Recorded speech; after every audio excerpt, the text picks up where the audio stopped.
نبی کریم صلی اللہ علیہ وسلم کا جب اس ظاہری دنیا سے پردہ فرمانے کا وقت آیا، اس وقت نبی کریم صلی اللہ علیہ وسلم کو شدید بخار تھا۔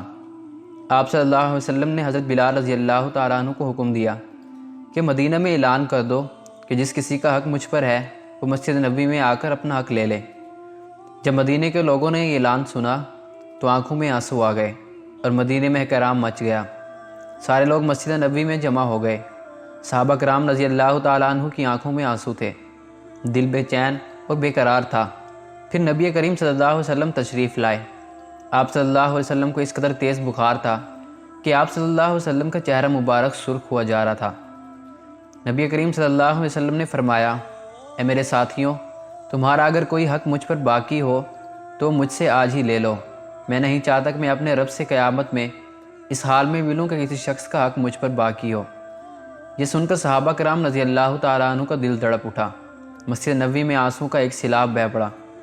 صحابہ رضی اللہ تعالیٰ عنہ رو رہے تھے، لیکن زبان خاموش تھی کہ اب ہمارے آقا ہمارا ساتھ چھوڑ کر جا رہے ہیں۔ اپنے اصحاب رضی اللہ تعالیٰ عنہ کی یہ حالت دیکھ کر فرمایا کہ اے لوگوں، ہر جاندار کو موت کا مزہ چکھنا ہے۔ میں جس مقصد کے تحت اس دنیا میں آیا تھا وہ پورا ہو گیا۔ ہم لوگ کل قیامت میں ملیں گے۔ ایک صحابی رضی اللہ تعالیٰ عنہ کھڑے ہوئے۔ روایتوں میں ان کا نام عکاشہ آتا ہے۔ عرض کیا، یا رسول اللہ صلی اللہ علیہ وسلم، میرا حق آپ پر باقی ہے۔ آپ صلی اللہ علیہ وسلم جب جنگ احد کے لیے تشریف لے جا رہے تھے تو آپ کا کوڑا میری پیٹ پر لگ گیا تھا، میں اس کا بدلہ چاہتا ہوں۔ یہ سن کر حضرت عمر رضی اللہ تعالیٰ عنہ کھڑے ہو گئے اور کہا کہ تم نبی کریم صلی اللہ علیہ وسلم سے بدلہ لوگے؟ کیا تم دیکھتے نہیں کہ آپ صلی اللہ علیہ وسلم بیمار ہیں؟ اگر بدلہ لینا ہی چاہتے ہو تو مجھے کوڑا مار لو، لیکن نبی کریم صلی اللہ علیہ وسلم سے بدلہ نہ لو۔ یہ سن کر آپ صلی اللہ علیہ وسلم نے فرمایا، اے عمر، اسے بدلہ لینے دو، اس کا حق ہے۔ اگر میں نے اس کا حق ادا نہ کیا تو اللہ کی بارگاہ میں کیا منہ دکھاؤں گا، اس لیے مجھے اس کا حق ادا کرنے دو۔ آپ صلی اللہ علیہ وسلم نے کوڑا منگوایا، حضرت عکاشہ رضی اللہ تعالیٰ عنہ کو دیا اور کہا کہ تم مجھے کوڑا مار کر اپنا بدلہ لے لو۔ صحابہ کرام رضی اللہ تعالیٰ عنہ یہ منظر دیکھ کر بے تحاشا رو رہے تھے۔ حضرت عکاشہ رضی اللہ تعالیٰ عنہ نے کہا کہ اے اللہ کے رسول صلی اللہ علیہ وسلم، میری ننگی پیٹ پر آپ کا کوڑا لگا تھا۔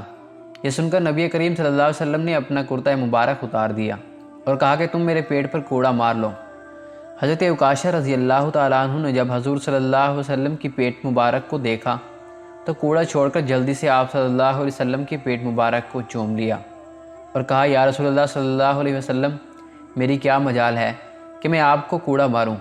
میں تو چاہتا یہ تھا کہ آپ کی مبارک پیٹھ پر لگی مہر نبوت کو چوم کر جنت کا حقدار بن جاؤں۔ یہ سن کر آپ صلی اللہ علیہ وسلم مسکرائے اور فرمایا کہ تم نے جنت واجب کر لی۔